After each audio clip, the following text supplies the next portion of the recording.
এই মায়া বড় কঠিন জিনিস, নদীর ভাঙা গড়ার মতো। এপার ভাঙে তো ওই পার গড়ে।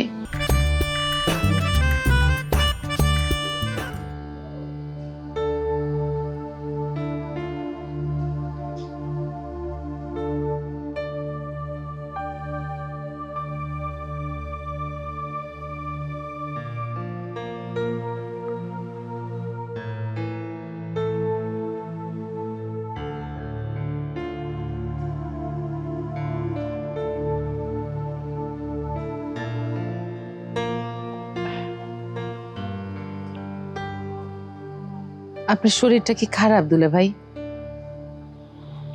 শরীর আর কত খারাপ হবি, তবে মনটা ভালো লাগতেছে না।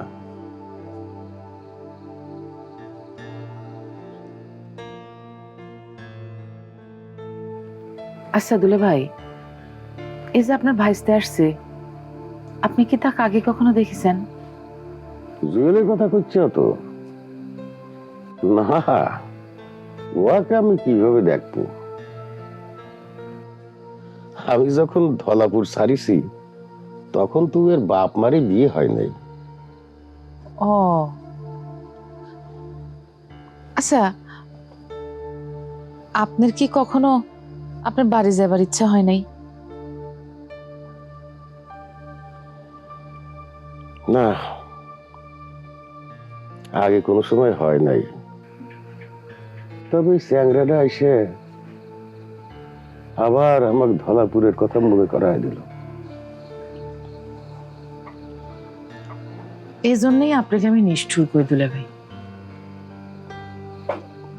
এই যে যেখানটায় আপনি জন্ম নিছেন,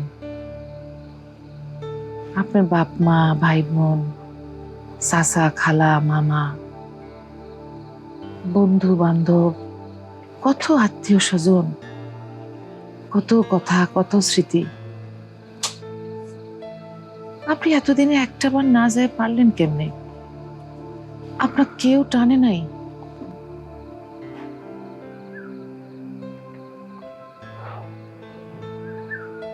কেউ যে টানে নাই সেটা কব না।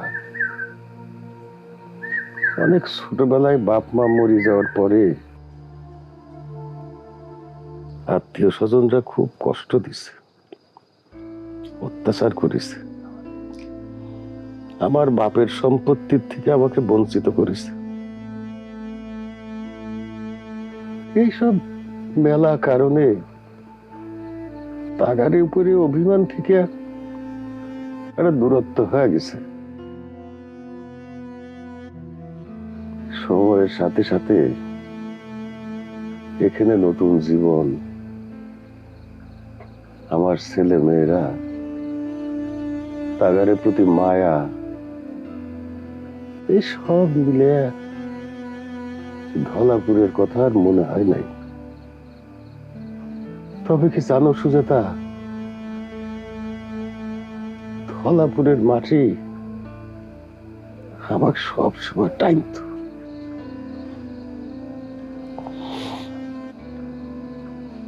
সংসার একটা মায়ার ঘর, একদিকে কাছে টানে, আবার আরেক দিকে দূরে সরায়। এই মায়া বড় কঠিন জিনিস, নদীর ভাঙা গড়ার মতো। এপার ভাঙে তো ওই পার গড়ে, আবার ওই পার গড়ে তো এই পার ভাঙে।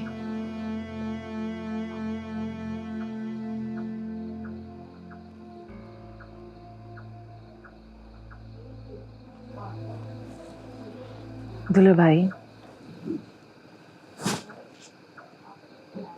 আপনি বুবু খুব ভালোবাসতেন না? আমি তা কতটুকু ভালোবাসতাম সেটা আমি কবার পারবো না, তবে সে আমারে অনেক ভালোবাসতো। আমার কইতো এমন দিন যেন না আসে আপনার ছাড়া আমার থাকা লাগবে। উপরওয়ালা তার কথাই শুনিস।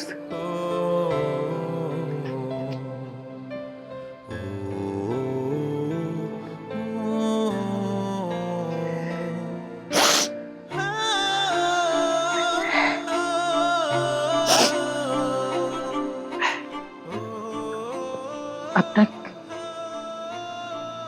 একটা কথা কইবার চাই। খুঁড়ে ফেলাও সুজাতা।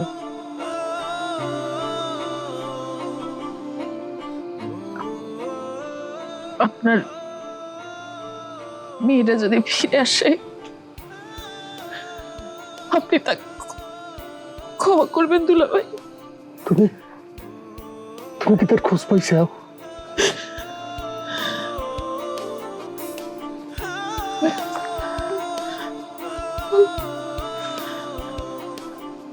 বৌমার কাছে ফোন করেছিল, ওরা বিয়ে করছে।